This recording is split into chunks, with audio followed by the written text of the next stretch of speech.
Hey guys, I just wanted to take a minute to talk about some of the things that I'm seeing and some of the things that we have coming up.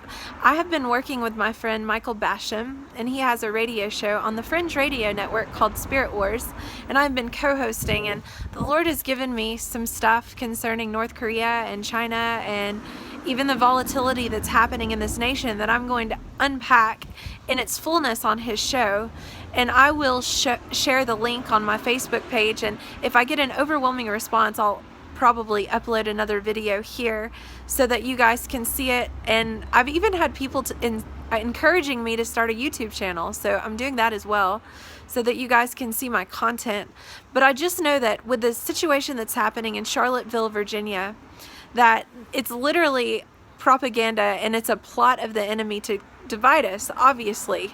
And even as the solar eclipse is happening, and it's literally that solar eclipse is cutting the nation right down the middle. And that's what we're seeing. We're seeing it's like a cut. It's a strong cut, and there's a separation. And right now, I keep going back to the parable of the wheat and the chaff, but we are seeing the weeds be plucked up right before our eyes. And it is definitely a volatile time, but whenever the systems of the world collapse, God raises up his people. And even historically, you think about the Great Depression, when more millionaires were birthed out of that season than in any other time in history. And so you're literally going to see God's beauty rise from these ashes. But we need to be that standard. When the enemy comes in like a flood, the Lord raises up a standard against him, and we are that standard. The standard is the flag that goes out before the army.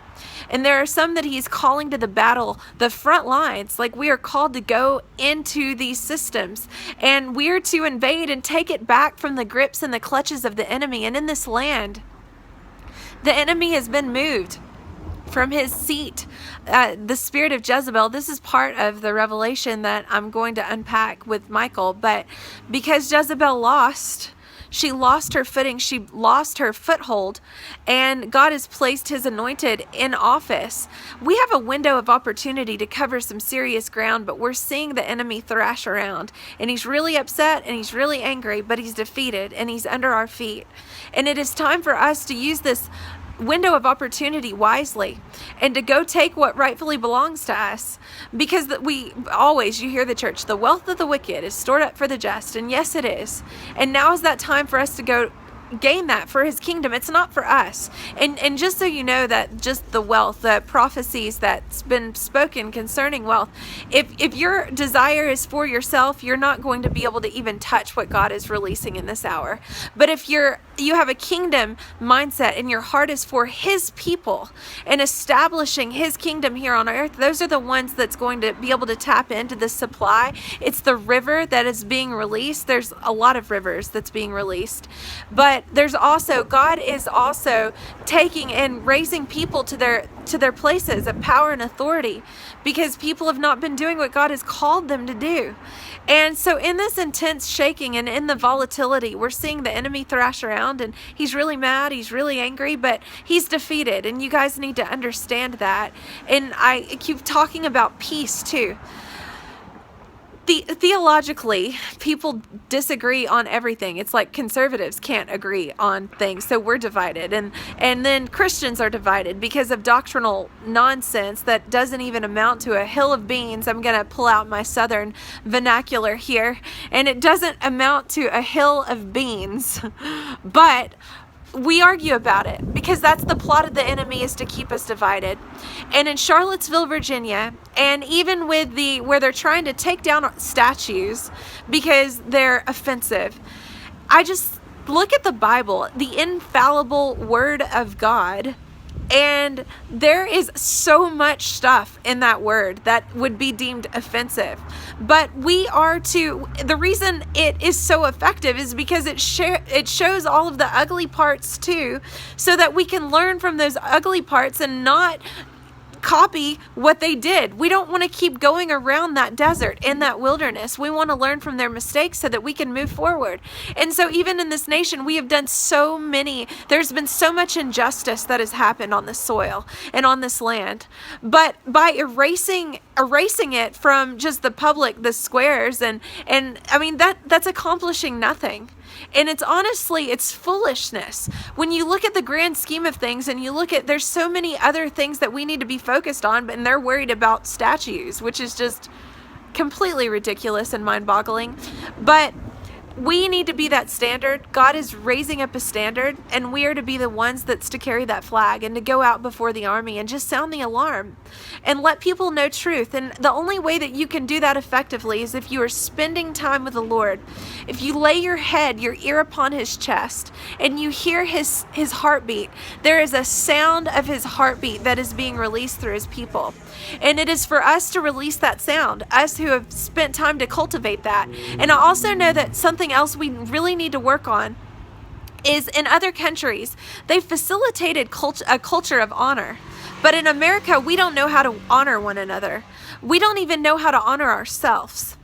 But I know that God, we need to begin to honor people. And I was only able to achieve this revelation through the experience with God. God brought me into an encounter with him that gave me a revelation concerning honor. And I look at some of the things that I used to say and even post on social media, and it's literally cringeworthy because I was ignorant and I did not understand. And whenever you think about all authority has been established by God. There is no authority except for that which the Lord has established. And so he's placed those people in position for a purpose. And even ideologically, like you think about Obama and about his policies that he put into place, I don't agree. There's very little that man did that I agree with. But had the enemy not used him to overplay his hand, this nation would not have been poised for President Trump to receive him. But because of that, we have received God's anointed, that people are still going to dispute every time I say that. They're going to say all kinds of things, but he is God's anointed, and he's been placed there so that we could have a window of opportunity as believers to bring in the end time harvest. And that's what we're seeing right now. Out of the destruction and the ashes that have fallen, God's beauty is rising up in the midst of it. But we need to go and we need to invade these systems. It's not time for us to pull out our rapture rug and say, oh God, come on, please come, hurry up, Lord, because there's actually a rebuke in the Bible for those who say that, because it's going to be a great and terrible day of the Lord. But it is time for us to go and take what rightfully belongs to us. And we have to do that from a posture of honor and most importantly, a posture of love. Love God and love one another. The two most important things that we can possibly ever do.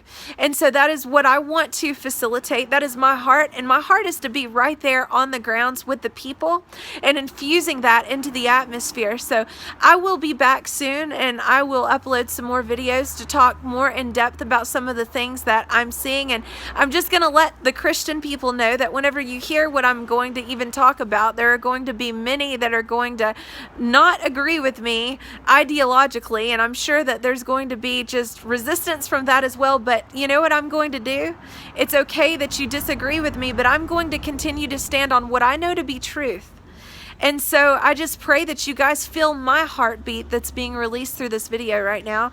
And I pray this touches some people's hearts and lives. And I'm just going to continue to try to be that positive change that I want to see in the world. And I pray that you guys will do it with me. Bless you guys. See you later.